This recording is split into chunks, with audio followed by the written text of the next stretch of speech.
want you all to close your eyes and think about and imagine your dream destination. We kind of talked about this the other day in class.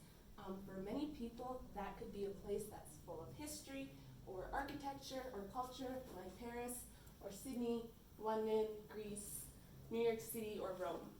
Perhaps for others of you, have a more adventurous side, a nature person, and you think about places like Africa or Tahiti, South New Zealand, and Iowa. I know one of us said Iowa was our dream destination, or Banff National Park, Hawaii, all of those. No matter where, mine is Peru. So that's my dream destination because of the llamas, and they have over 700 potato dishes in their culture, and I think that's super cool.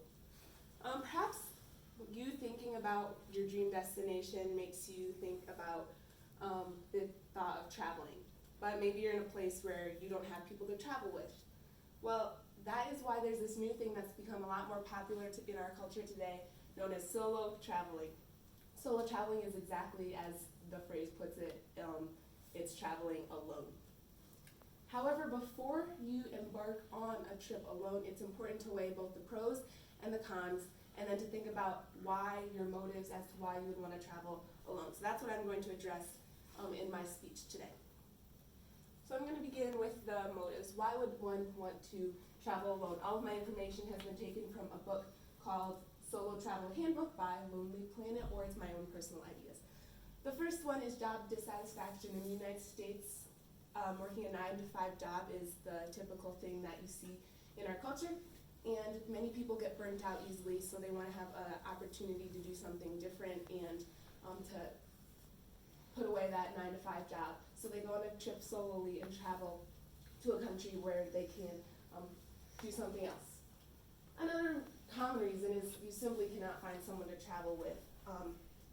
Maybe your friends are all in a different stage of life, like they're getting married or they're having kids, or hopefully not our stage, you're not having kids, but or they have a great job that they don't want to give up, or they're still in school and they can't do that. Another one is the freedom that it gives you. You can go wherever you want, whenever you want, at whatever time you want. If you want to sleep in that day, you can sleep in, but if you're more of the type of person who wants to see 20 places in a city that you're visiting, you can do that. And the final reason is the opportunity to find yourself. This phrase means like you are looking for your new identity. You don't know who you are anymore. So you're hoping that a trip will enable you to do that. However, traveling solely comes with cons.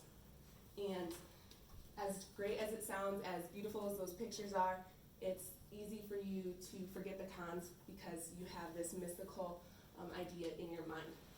So I'm going to address the cons today as why one would want to consider before they embark on their trip.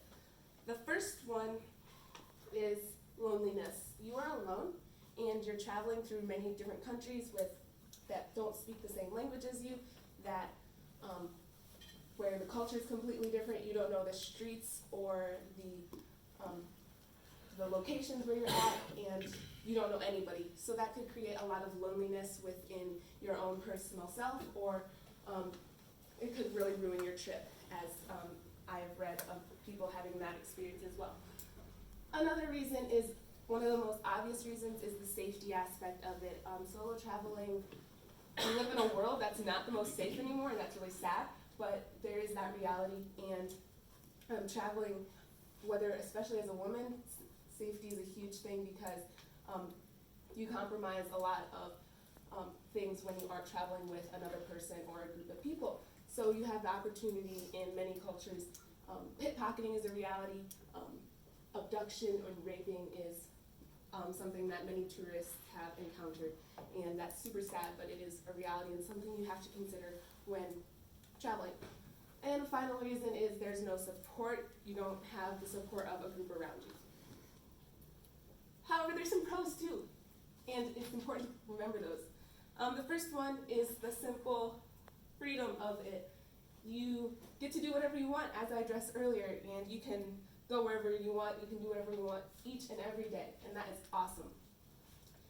Financially, it's a lot cheaper in many aspects. Flight tickets are oftentimes cheaper when it's just you rather than a group of people because you can get those last seats. Another example would be taken from Booking.com, which highlights 2 housing opportunities you have in the city of Paris. The bottom one is a hotel you'd have to stay in if you were with a group, and the top one is a hostel, which is like a dormitory type place for you to stay in as a solo traveler. And you can see you can save over $200, and it's better rated. So that is a great option. And the final reason is personal growth. You have the opportunity to grow spiritually, grow socially, as you have to make friends language-wise. You can really learn a new language, or academically, if that's your purpose of traveling. So in conclusion, perhaps after seeing the pictures I showed at the beginning, you have a newfound desire to travel or the world alone. Or perhaps it really confirmed your thoughts of you want to stay here at home. Either way, you really have to consider your motives before you embark on a great trip like that, whether it's overseas or here in the United States, and then remember how important it is to weigh the pros and the cons of traveling alone prior to embarking on your trip. Thank you.